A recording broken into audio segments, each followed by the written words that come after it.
Hello, welcome to Come to Mama. It's been a long time since I've been on here. I am in bed and I decided to come on because I wanted to discuss a couple of things that I have been noticing um, that I wanted to just discuss with the collective. And let's just get right on in. Life ascension, um, making sure that we are ascending in our lives. Uh, what I've been noticing through many conversations with strangers, friends, family, my children, is that um, they are holding on to, family traditions, religious traditions, or just, lifestyle habits that may have been toxic, dysfunctional family. For instance, well, I was raised this way. And so, that's the only way to be. And what happens is that, when it's dysfunctional, it keeps showing up in your life as either people or places or things or situations keep coming into your life to show you that you need to make some changes, that it's not good for you or it hurts you. So I wrote down a couple of things. I just wrote a little list of things. Um, religious wise, this is what I've been taught my whole life in religion. Um, I'm not here to judge people's or spiritual practices. I'm not here to judge people's family. I just want people to start understanding that it's time for them on an individual basis to recognize, the things that are blocking them in their lives. And how do we recognize that? These cycles, right? Pay attention though to, um, how you feel when you're dealing with certain people because karmic relationships are usually there to teach you a lesson. They're very painful. So you'll find yourself, in some type of a lack, feeling unvalued, betrayal, those types of situations. And you need to pay attention to those situations if they're a continuous situation because, everybody makes mistakes.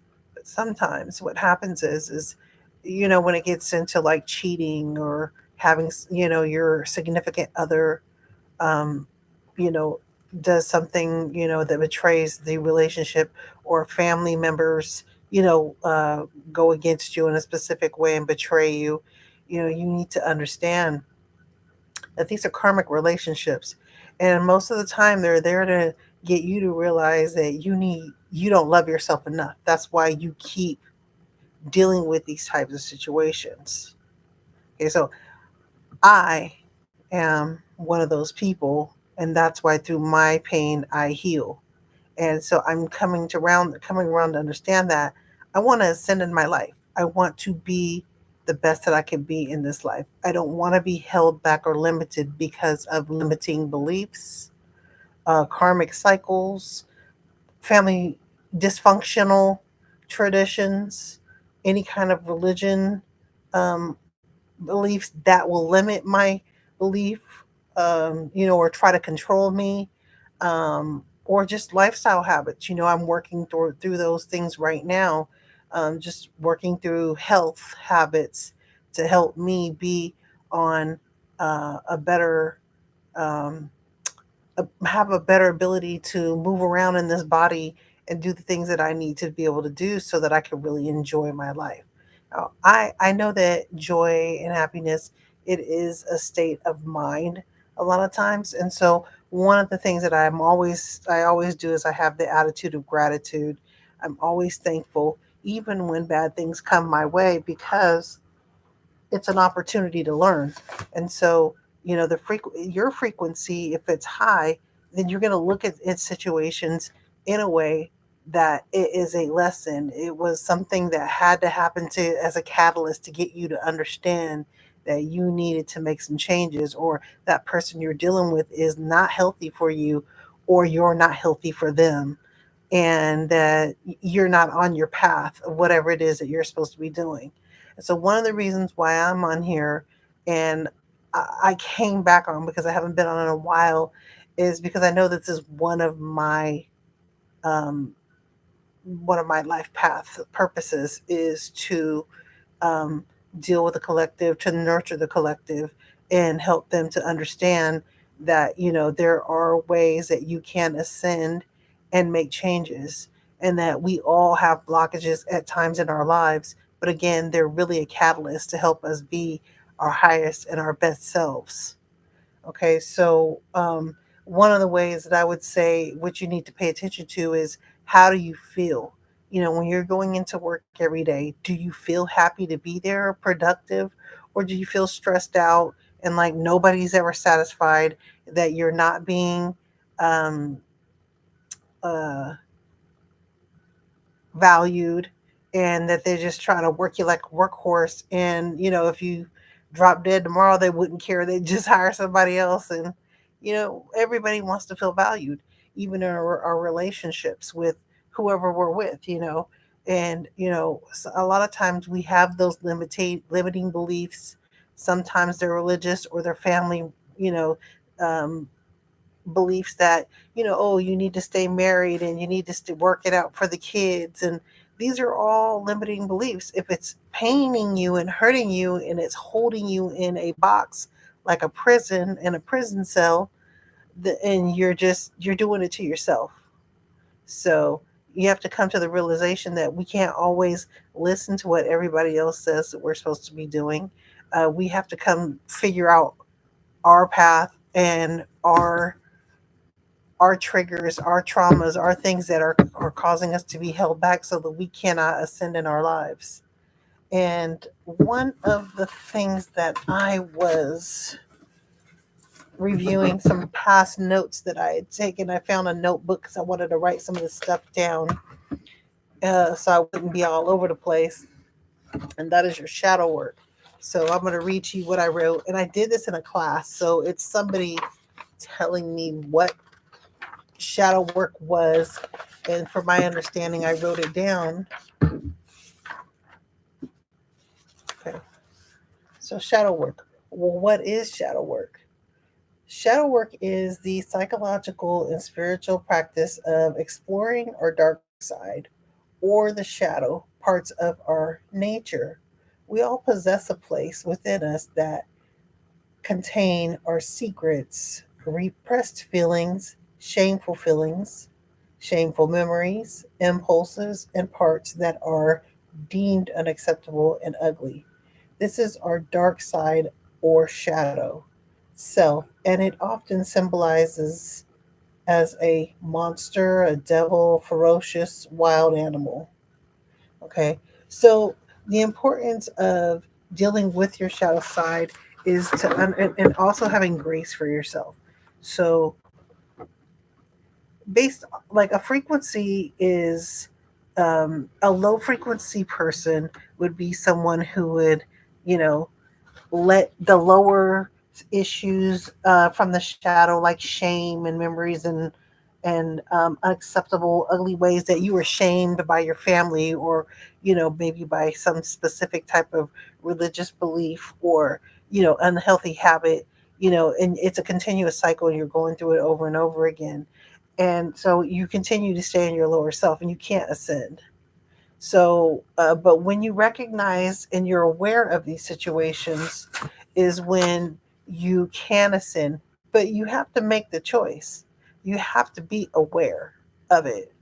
So I would say, sit down and think about, how was I raised? Because I have people that will say, well, I was just raised that way, and these are good people, and that's the way it was.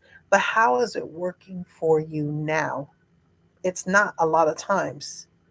Okay. So I'm not saying that your parents teaching you discipline to get up in the morning and make your bed and do certain things is fine, but maybe the way that they shamed you and made you feel bad for a certain, that you wanted to wear red, or you wanted to dress a certain way, and they told you, oh, well, you look like a hoe, or it's not acceptable to be these ways, and it suppresses you, so that you don't want to take any chances to create whatever it is that you want to be in this world. It holds you back in a lot of ways.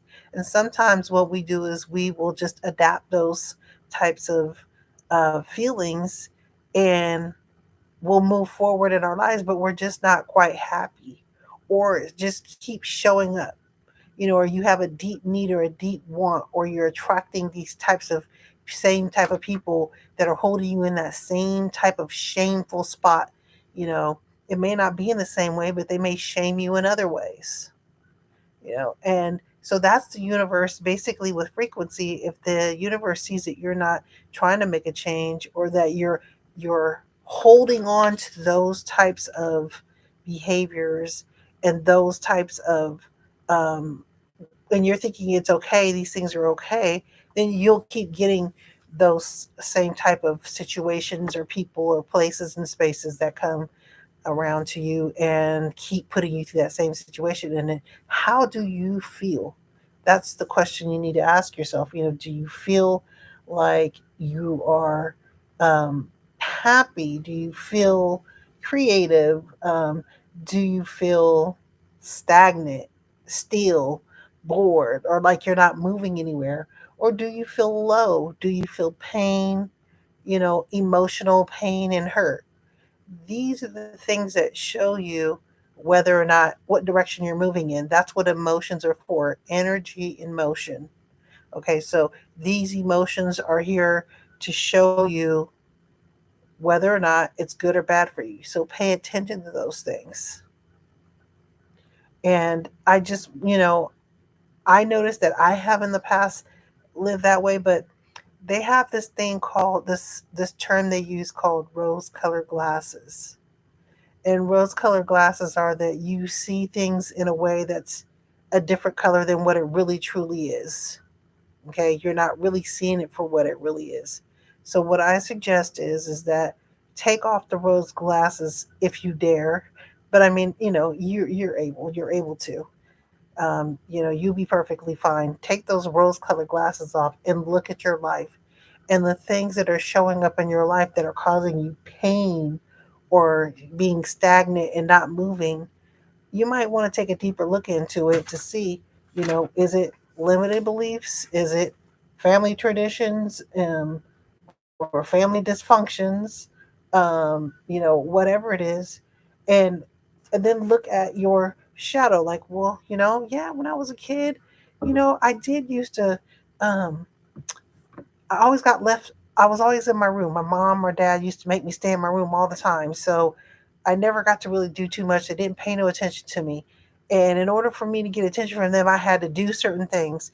And as I grew up, I just kept doing those same things with people. And it was a root. The root of it was I was needing attention, so I was accepting to get attention. I would do negative things, and then I carried those negative things into my future and made them into negative habits or situations, and then turn around and say, "Oh, that's just we do it in our family like that," or "Oh, well, this is our." Uh, when I went to church and when I went to school, Catholic school or whatever, I was taught to do it that way. Life is change. You're meant to change. You're meant to ascend. You should be happy. And being happy is, well, whatever you define that to be. But being sad and stagnant and in pain, who wants to be there? So I hope I nurtured your soul. I'm glad to be back. I will be posting more. I am trying to get on top of some things in my life as well. But again, I know that this is one of my um, this is one of my life paths, um, purposes is to nurture the world. So peace and love.